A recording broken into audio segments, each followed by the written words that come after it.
नमस्कार मित्रांनो, मी शरद तुमचं शरद रेसिपी आपल्या मराठी चॅनलमध्ये खूप खूप खूप मनपूर्वक स्वागत करीत आहोत। आज मित्रांनो आपण संकष्ट चतुर्थीकरिता दोन प्रकारच्या रेसिपी एकाच व्हिडिओमध्ये पाहणार आहोत। सर्वप्रथम मित्रांनो आपण इथे गणपती बाप्पांचे फेवरेट उकडीचे मोदक तयार केलेले आहेत। तसे मित्रांनो तुम्हाला एक उकडीचा मोदक मी इथे कट करून देखील दाखवत आहे। वाव, मस्तच हे व कसलं सुंदर प्रकारे मोदकाला आकार आलेला आहे। तसे फिलिंग पाहू शकता, अतिशय जबरदस्त दिसत आहे आणि खाण्याचं तितकीच चविष्ट अगदी पारंपरिक वे मध्ये केलेले आहे। मित्रांनो मी एकाच व्हिडिओमध्ये आमच्या आगरी-कोळी पद्धतीमध्ये फेमस असले उकडीची करंजी कशी बनवतात याची रेसिपी देखील शेअर केलेली आहे। ही आमच्याकडे नैवेद्यासाठी आवर्जून केली जाते। चला मग मित्रांनो जास्त विलंब करता दोन प्रकारची रेसिपी बनवायला सुरुवात करूया। सर्वप्रथम मित्रांनो उकडीचे मोदक तयार करण्यासाठी आपण पारंपरिक अशी फिलिंग तयार करून घेत आहोत। त्यासाठी मी इथे हाय फ्लेम वरती एक पॅन गरम होण्यासाठी ठेवलेला आहे। पॅन मध्ये आपल्याला सर्वप्रथम 1 टेबलस्पून इतका साजूक तूप ऍड करायचा आहे।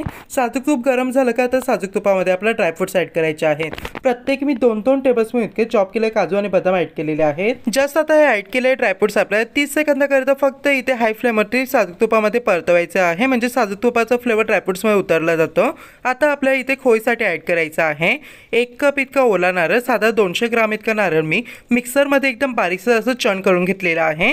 तसे ऍड करायचं आहे अगदी अर्धा कप इतका म्हणजे 100 ग्राम इतका आपल्या गुळ यामध्ये ऍड करायचा आहे, बारीक तुकड्यामध्ये कट करून ऍड केलेला आहे।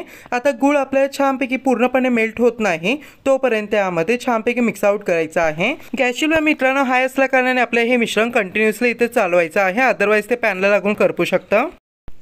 हे बघा मित्रांनो परफेक्टली आपण 3 मिनिटांनंतर पाहू शकता गुळ छानपैकी पूर्णपणे वितळून छानपैकी नारळाने गुळ हा सोक करून घेतलेला आहे। आता मित्रांनो आपल्याला इथे ऍड करायचं आहे अगदी 1 चमच इतकी खोईमध्ये आपल्याला विलायची पावडर ऍड करायची आहे, म्हणजे खोईचा फ्लेवर आणखीनच छान येतो। आता हे ऍड केलेली विलायची पावडर आपल्याला या पद्धतीने छानपैकी खोईमध्ये मिक्स आउट करून घ्यायची आहे। सो मित्रांनो आपली ही खोय आता रेडी झालेली आहे। आता मी आपली गॅस फ्लेम बंद करून देत आहे। आता ही खोय आपल्याला साईडला बाउलमध्ये काढून घ्यायची आहे।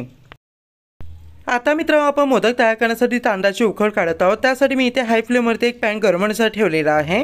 पॅनमध्ये आपल्याला 1.5 कप इतकं पाणी ऍड करायचं आहे। जर आपण 1 कप इतकं पीठ घेत असो तर आपल्याला इथे 1.5 कप इतकं पाणी ऍड करायचं आहे। आता या पाण्यामध्ये आपल्याला 1 टेबलस्पून इतकं तेल ऍड करायचं आहे। तसे अगदी चिमूटभर म्हणजे पाव चमच इतकं आपल्याला मीठ ऍड करायचं आहे। मीठ मित्रांनो इथे आवर्जून ऍड करायचं, त्याने फ्लेवर खूपच मस्त येतो उकडचा। आता ऍड केलेलं उकडीचं पाणी आपल्याला छानपैकी सर्वप्रथम या पद्धतीने उकळून घ्यायचं आहे। आता या उकळलेल्या पाण्यामध्ये आपल्याला 1 कप इतकं तांदळाचं पीठ या पद्धतीने थोडं थोडं ऍड करून छानपैकी आणि साईडला स्पॅच्युलाच्या साहाय्याने ते छानपैकी उकळलेल्या पाण्यामध्ये आपल्याला मिक्स आउट करायचं आहे। तांदळाचं पीठ मित्रांनो ऍड करता वेळी पाण्यामध्ये पाणी आपलं एकदम कडक असं उकळलं पाहिजे, तेव्हाच आपल्याला हे उकड काढायची आहे। हे बघा छानपैकी पाण्यामध्ये पीठ मी इथे मिक्स आउट करून घेतलेलं आहे। आता हा पीठ आपल्या गॅसवर एकदम लो करून छानपैकी एका लीडने कव्हर करून देऊन 5 मिनिटांकरिता आता वाफवून घ्यायचं आहे। गॅसवर एकदम लो ठेवायची, लक्षात ठेवायचं आहे। हे बघा मित्रांनो परफेक्टली लो फ्लेमवरती मी 5 मिनिटांकरिता उकड छानपैकी वाफवून घेतलेली आहे। आता पॅनवरून मी इथे लीड काढून देत आहे। आता एकदा स्पॅच्युलाच्या सहाय्याने हे पीठ आपल्याला छानपैकी इथे मिक्स आउट करून द्यायचं आहे। मित्रांनो या पद्धतीने उकड छानपैकी 5 मिनिटं वाफवल्याने आपले जे मोदक आहेत ते तुटत नाहीत। आता हे पीठ आपलं रेडी झाले, गॅसची फ्लेम आता बंद करून द्यायची आहे। आता मी एक प्लेट घेतली, प्लेटमध्ये आपण उकड काढलेलं पीठ आपल्याला छानपैकी या पद्धतीने थंड होण्याकरता ऍड करून द्यायचं आहे। पीठ मित्रांनो ऍड केलेलं थंड झालं की आता आपल्याला थोडं थोडं पाणी ऍड करून यामध्ये छानपैकी याचं सॉफ्ट असं पीठ आपल्याला मळून घ्यायचं आहे। जसं मित्रांनो आपण भाकरी तयार करण्यासाठी कणिक मळतो अगदी सेम कणिक आपल्याला इथे मळून घ्यायचं आहे।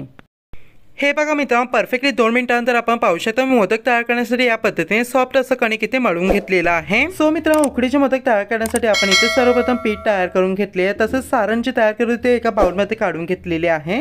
तसे एका बाउलमध्ये थोडंसं तेल इथे घेतलेलं आहे। त्याचप्रमाणे आता एक मोदकाचा साचा घेतलेला आहे। उकडीचे मोदक आज मी तुम्हाला साच्यामध्ये तयार करून दाखवणार आहे। सर्वप्रथम आपल्या साच्याला या पद्धतीने ऑइलने ग्रीस आउट करायचं आहे, म्हणजे मोदक लगेच साच्यामधून निघला जातो।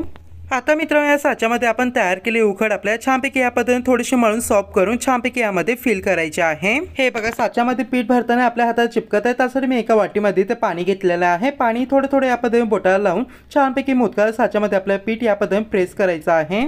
हे बघा मोदकाच्या साच्यामध्ये पीठ छानपैकी प्रेस करून भरून झालं की आता सारण घ्यायचे। सारण या पद्धतीने आपल्याला साच्याच्या बरोबर सेंटरला या पद्धतीने फिल करायचे आहे। सारण मित्रांनो दाबून दाबून भरायचे आहे, त्यामध्ये गॅप ठेवायचे नाहीये। आणि नंतर थोडंसं पीठ या पद्धतीने घेऊन छानपैकी थोडंसं पाणी लावून छानपैकी खालच्या भागाला प्लेन करून घ्यायचं आहे। सो हे बघा आता मी तुम्हाला साच्या इथे ओपन करून दाखवत आहे। वाव मस्त, हे बघा किती सुंदर प्रकारे आपला एक उकडीचा मोदक इथे तयार झालेले आहे। कळ्या पाहू शकता मोदक किती मस्त दिसत आहेत। आता मित्रांनो मी इथे एक चाळण घेतली आहे। चाळणीमध्ये आपल्याला उकडीचे मोदक वाफवायचे आहेत। त्या भांड्याला आपल्याला छानपैकी या पद्धतीने छानपैकी ऑइलने ग्रीस करायचं आहे, म्हणजे उकडीचे मोदक वाफवल्यानंतर लगेचच भांड्यामधून निघले जातात। आता या भांड्यावरती या पद्धतीने उकडीचे मोदक एक एक करत आपल्याला प्लेस करायचं आहे। आता मित्रांनो मी सेम वेमध्ये तुम्हाला आणखी इथे मोदक तयार करून दाखवत आहे। सर्वप्रथम साच्याला आपण ऑइलने ग्रीस आउट करून घेतलं आणि नंतर थोडंसं पीठ मळू आपल्याला या पद्धतीने साच्यामध्ये छानपैकी पाणी लावत दाबत दाबत या पद्धतीने प्लेस करायचं आहे। छानपैकी पीठ भरून झालं की आता मित्रांनो आपल्या साच्यामध्ये छानपैकी आपण तयार केलेली फिलिंग आपल्याला छानपैकी फिल करून द्यायची आहे आणि नंतर या पद्धतीने थोडंसं पीठ घेऊन आपल्याला छानपैकी मोदक खालतून बंद करून द्यायचं आणि खालती पाणी लावून छान प्लेन करून घ्यायचं आहे। सो हे बघा आणखीन एक उकडीचा मोदक आपल्या इथे रेडी झालेला आहे। खूपच सुंदर असा मोदका लुक आलेला आहे। आता हा देखील मोदक आपल्याला छानपैकी वाफवलीवरती ठेवून द्यायचा आहे। आता याच पद्धतीने मित्रांनो आपल्याला सर्व मोदक तयार करून घ्यायचे आहेत। आता मित्रांनो मी आमच्या आगरी कोळी पद्धतीने फेमस असलेली उकडीची करंजीची सेकंड रेसिपी दाखवत आहे। त्यासाठी सेम साहित्य घेतलेले आहे। सर्वप्रथम करंजीची पारी तयार करण्यासाठी आपल्याला या पद्धतीने छानपैकी थोडंसं डव घ्यायचं, त्याला स्मूथ असं प्लेन करायचं आणि हाताला या पद्धतीने पाणी लावायचं आहे, म्हणजे डव आपल्या हाताला चिपकत नाही आणि त्याची या पद्धतीने आपल्याला छानपैकी पारी बनवून घ्यायची आहे। जर तुम्हाला या पद्धतीने पारी बनवायला जमत नसेल तुम्ही ही पारी छानपैकी लाटू देखील शकता। हे बघा मित्रांनो पारी मी एक छानपैकी इथे तयार करून घेतलेली आहे। जास्त पातळी नको जास्त जाडी नको, मीडियम थिक पारीची आपल्याला जाडी ठेवायची आहे। आता या पारीच्या सेंटरला आपल्या या पद्धतीने छानपैकी आपण तयार केलेलं सारण आपल्याला ठेवायचं आहे।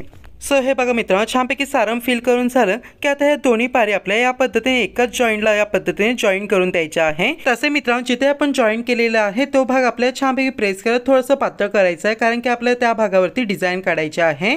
जस्ट मित्रांनो उकडीची करंजी तुम्हाला डिझाईन करायला जमत नसेल अशी वाफवू शकता, काहीच हरकत नाहीये। खायला खूपच चविष्ट ही उकडीची करंजी तयार होते। आता हे बघा डिझाईन मी तुम्हाला दाखवत आहे, एकदम केअरफुली बघा।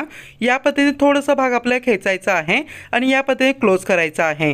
जस्ट जिथं क्लोज झालं तिथं थोडासा पाठीमागे भाग खेचायचा आणि या पद्धतीने बंद करत जायचं आहे। याच पद्धतीने मित्रांनो संपूर्ण करंजी म्हणजे शिंगोलीवरती आपल्या या पद्धतीने डिझाईन कव्हर करून घ्यायचे आहे। आमच्या मित्रांनो आगरी कोळी पद्धतीमध्ये आम्ही गणपतीमध्ये नैवेद्य करता किंवा संकष्टी चतुर्थी असले तरी आम्ही नैवेद्य करता अशाच प्रकारच्या करंज्या बनवतो। सो हे बघा मित्रांनो बोलता बोलता एक सुंदर अशी करंजी देखील आपली तयार झालेली आहे। हे बघा करंजीला किती सुंदर असं लुक आलेला आहे। जर तुम्हाला या पद्धतीने डिझाईन करायला जमत असेल तर तुम्ही करू शकता, अदरवाईज तुम्ही प्लेन करंजी देखील करू शकता। आता ही करंजी देखील आपल्याला छानपैकी वाफवण्यासाठी इथे चाळणीवरती ठेवून द्यायची आहे। याच पद्धतीने मित्रांनो आणखीन एक करंजी मी तुम्हाला आता तयार करून दाखवत आहे। सर्वप्रथम आपल्या उकडीचं पीठ घ्यायचं, त्या पिठाला छानपैकी मळून त्याचा गोळा करून नंतर या पद्धतीने त्याची पारी तयार करून घ्यायची आहे। पारी तयार करून झाली, पारीमध्ये सेंटरला सारण भरून या पद्धतीने छानपैकी पारी बंद करायची आहे। नंतर या पद्धतीने छानपैकी सुबक अशा कळ्या पाडायच्या आहेत। कळी पाडण्यासाठी मित्रांनो करायचं काही नाही, जिथं आपली कळी बंद होत आहे ना तिथून थोडंसं कळीचा भाग आपल्या पाठीमागे खेचायचा आहे आणि त्याची सुंदर अशी कळी आपल्याला छानपैकी पाडून घ्यायची आहे। हे बघा तुम्ही पाहू शकता अगदी सुंदर प्रकारे आपल्या करंजीला छानपैकी सुबक असा वेढा पडत आहे। सो मित्रांनो मी सेम वे मध्ये इथे आणखीन एक करंजी मला तयार करून दाखवलेली आहे। आता हे देखील चाळणीवरती मी ठेवून देत आहे। अवघ्या मित्रांनो 5 मिनिटात आपले उकडीचे करंजी आणि उकडीचे मोदक इथे तयार करून झालेले आहेत। आता हे उकडीचे करंजी आणि उकडीचे मोदक वाफवण्यासाठी रेडी झालेले आहेत। उकडीचे मोदक मित्रांनो वाफवण्यासाठी मी इथे छानपैकी एका पॅन मध्ये 2 ग्लास इतकं पाणी टाकून छानपैकी उकळून घेतलेलं आहे आणि पॅनच्या सेंटरला एक स्टँड ऍड केलेला आहे। मी ऍड केलेल्या स्टँडची हाईट थोडीशी इथे कमी आहे, दॅट्स वाय मी इथे एक प्लेट ठेवली आहे। प्लेटवरती आता आपण तयार केले वाफवले आपल्याला ठेवून द्यायचे आहे। आता आपल्या पॅन छानपैकी लिडने कव्हर करून देऊन हाय फ्लेमवरती आपल्या उकडीचे मोदक आता 15 मिनिटांकरिता छानपैकी वाफवून घ्यायचे आहेत। उकडीचे मोदक मित्र हाय फ्लेमवरती वाफवण्यासाठी ठेवून मला परफेक्टली इथे 15 मिनिटं झाले। 15 मिनिटांनंतर तर मी पॅनवरून लीड काढून देत आहे। वाव मस्त सेव कसले सुंदर प्रकारे आपले उकडीचे मोदक इथे वाफवले गेलेत आणि लुक पाहू शकता मोदकांना किती सुंदर आलेला आहे। आता हे उकडीचे मोदक आपले रेडी झाले, तर गॅस बंद करून द्यायचे आहे। आता हे मोदक आपल्याला पूर्णपणे थंड करून घ्यायचे आहेत। आता मी एक प्लेटर घेतले, प्लेटरमध्ये आपण तयार केले उकडीचे मोदक थोडेसे थंड करून मी छानपैकी इथे सर्व करून देत आहे। हे बघा मित्रांनो आपण पाहू शकतो कसलं भारी मोदका लुक आलेला आहे, एकदम परफेक्ट। सो हे बघा मित्रांनो मी उकडीचे मोदक इथे सर्व केलेले आहे। खूपच सुंदर मोदका लुक आलेला आहे। तसं मी केसर पाण्याच्या छानपैकी उकडीच्या मोदकाचे इथे डेकोरेशन करून देत आहे। सो मित्रांनो आपले उकडीचे मोदक इथे तयार झालेले आहेत। कशी वाटली तुम्हाला ही रेसिपी मला कमेंट करून सांगायला विसरू नका। रेसिपी आवडली तर रेसिपी नक्कीच एक लाईक करा, तसे आपल्या चॅनल प्लीज सबस्क्राईब करा ना, बाजूला जे बेल आयकॉन आहे ते प्रेस करायला विसरू नका। चॅनलला मित्रांनो सबस्क्राईब करणं बिलकुल निशुल्क असतं, त्यासाठी आपल्याला कोणत्याही प्रकारचे चार्जेस पेड करावे लागत नाही, तर लगेच मित्रांनो आपल्या चॅनल सबस्क्राईब करायचं आहे। सो मित्रांनो मी तुम्हाला मोदक इथे कट करून देखील दाखवलेला आहे। बघा किती सुंदर प्रकारे मोदका लुक आलेला आहे, खूपच भारी। तसे मित्रांनो चवीला ते एकदम अप्रतिम हे मोदक तयार झाले, तुम्ही देखील ट्राय करा। तसे मित्रांनो उकडीचे करंजे देखील मी तुम्हाला सर्व करून दाखवत आहे। सो हे बघा मित्रांनो उकडीच्या करंजे देखील मी केसर पाण्याने छानपैकी इथे गार्निश करून घेतलेलं आहे। खूपच सुंदर प्रकारे आपली सेकंड रेसिपी देखील तयार झालेली आहे। तसे उकडीची करंजी देखील मी चाकूने छानपैकी कट करून तुम्हाला दाखवत आहे। हे बघा आतमधली फिलिंग पाहू शकता, खूपच डिलिशियस। नक्की मित्रांनो तुम्ही ही रेसिपी एकदा ट्राय करून बघा, तुम्हाला प्रचंड आवडणार आहे। जर मित्रांनो व्हिडिओला अजून तुम्ही लाईक केला असेल तर लाईक करा, तसे आपल्या चॅनल प्लीज सबस्क्राईब करा। तर वेळात वेळ काढून व्हिडिओ पाहिल्याबद्दल तुम्हाला सर्व शुभेच्छांचे मनपूर्वक आभार।